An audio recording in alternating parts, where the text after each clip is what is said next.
Hello and welcome to the show. As we wrap up this political season before the summer break, we thought we'd bring you some highlights from our interviews with Europe's movers and shakers. First, let's get you two contrasting takes on a burning issue: corporate responsibility. EU Commissioner Stéphane Séjourné defends the EU's drive to simplify rules and reduce reporting requirements on companies. But Manon Aubry, the co-chair of the Left Group in the European Parliament, insists that corporations must be held accountable. The goal of the Corporate Sustainability Due Diligence Directive was not the Green Deal as such, but it did impose standards and regulations on companies. It made European companies responsible for the entire value chain, including outside the European Union. So it started fairly low down the value chain. In other words, the subcontractor of the subcontractor of the subcontractor also had to be checked by your European company. Otherwise, you could be liable before the European courts. This raised various problems of legal uncertainty. We put forward a proposal at the start of this mandate to stop this legislation and start again from scratch. Now there is a discussion about overhauling these two texts, and Germany and France have made a proposal to abolish them. To do that, we still need a majority because it's a matter of co-decision between the European Parliament and the Council. Yeah, it's a trend that is following, simply that is following Trump. The complete deregulation move and trend through which they're going to kill, one of the texts you were talking about, the duty of care, is one that I negotiated over the last 5 years. It's been adopted only a year ago. So democratically speaking, killing a directive that has been adopted only a year ago that is not yet implemented, that companies were started to get ready to implement is a bit of a problem, including on simplification. If you want to simplify, well, once you adopt laws and companies are starting to implement them, you don't stop it in the middle of the way. But most importantly, why is that directive important? If you take all of the big multinationals, take Nike, take Total, take Carrefour, take Vinci, take whatever companies, they make profits out of the exploitation of workers and the environment. So the principle is very simple for that directive.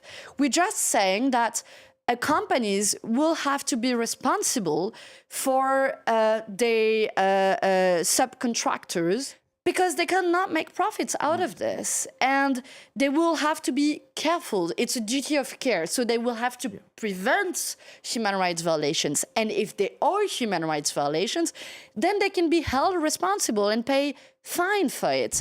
Now, young people in Europe increasingly vote for anti-establishment parties, and they have low trust or interest in mainstream media.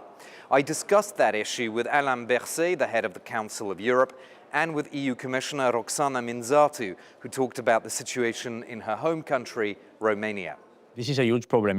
We are living since, would say, 15 years, a huge sequence of different crises. We had the finance crisis, explosions of inequalities, rise of extreme populism. We had the war in Ukraine in 2014. We had the COVID crisis, climate crisis, war in Ukraine since 2022.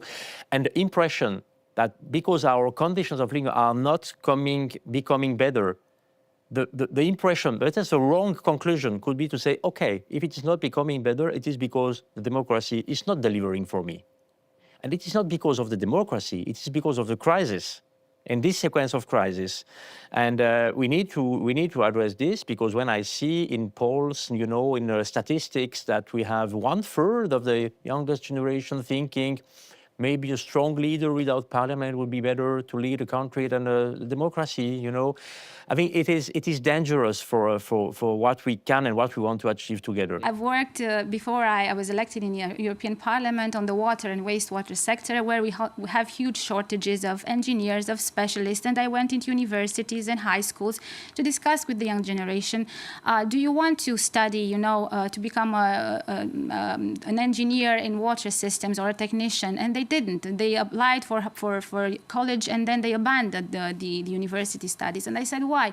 Oh, but it's so much easier to be an influencer, to do vlogging on YouTube and this.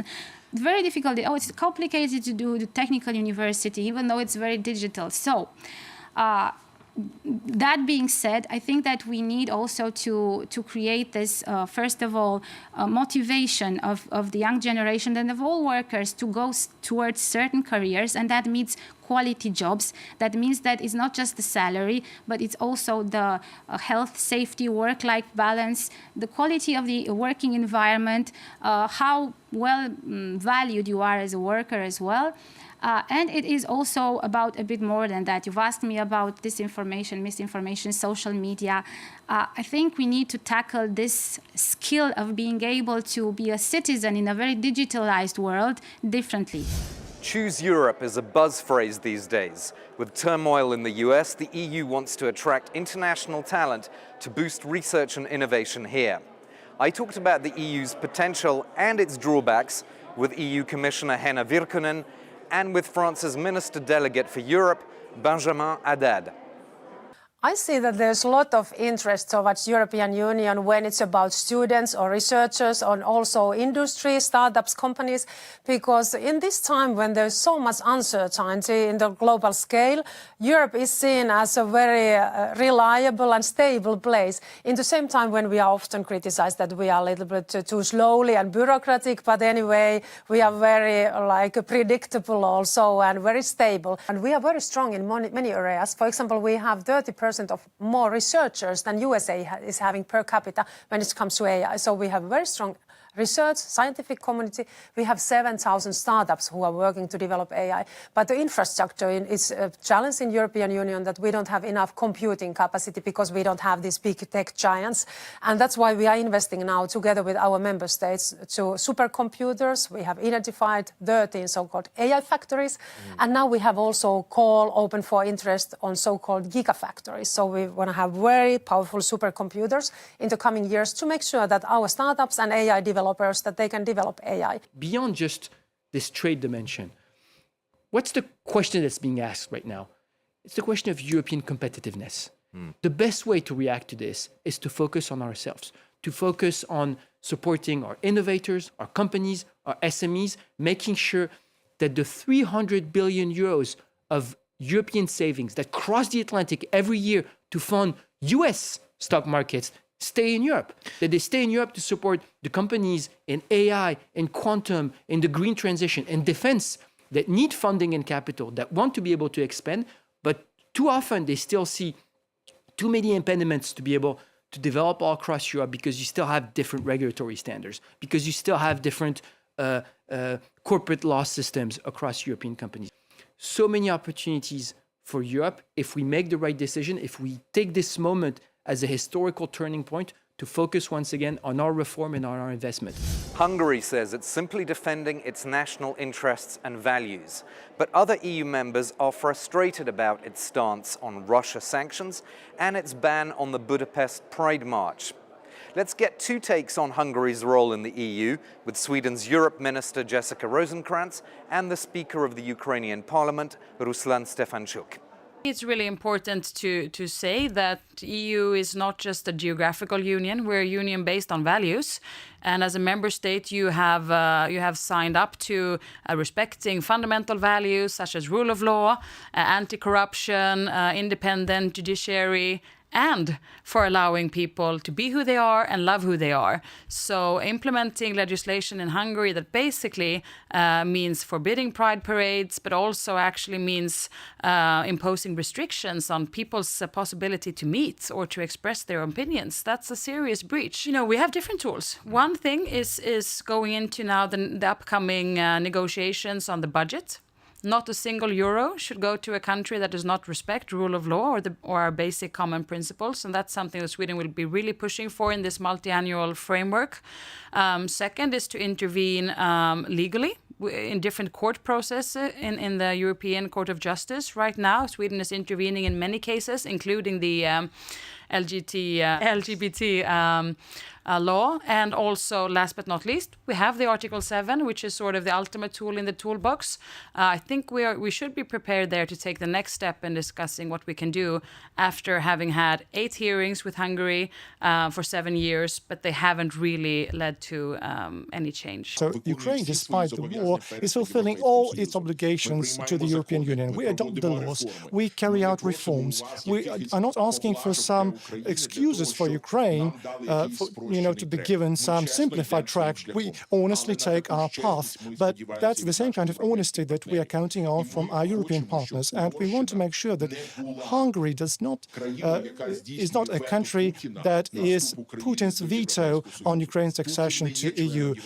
Putin is not the EU member. He has no right of veto in the EU. And this, I believe, is becoming a big threat for all the countries of the European Union, for all the NATO countries, when Putin is using, some countries to block the alliance decisions. So this is a huge challenge. And last but not least, Pfizergate continues to haunt Ursula von der Leyen 4 years after the scandal first rocked the EU Commission boss. She saw off a no-confidence vote this July 10th in the European Parliament, but she hasn't seen off attention on her secretive ways. Here's EU Ombudswoman Teresa Anjinu on Pfizergate and transparency. And of course I did approach the need for the Commission to adopt its rules and apply the rules that being compliant with the European Court of Justice. She didn't tell you if she was going to publish the texts or not then? Well, we have to see that, right? So this is something that, for me, what is most important is to pass the message that this is a very important issue for my office. The ruling of the court was very clear in terms of good administration, not so much in the identification of the text messages or documents or not, but let's say that implicitly it did recognize that text messages are documents. And this is important to guarantee that the system is well done in terms of, let's say, record management when it comes to the recording and the retention of messages. And the court was clear. The Commission should have done more in saying if it has or not the messages, it deleted automatically or not, changed the mobile. So these are questions that will have to be addressed by the Commission, and hopefully they are committed to address and be compliant with the court cases. I hope you enjoyed those interviews. I'll be back in September for a jam-packed political season. Do join me then.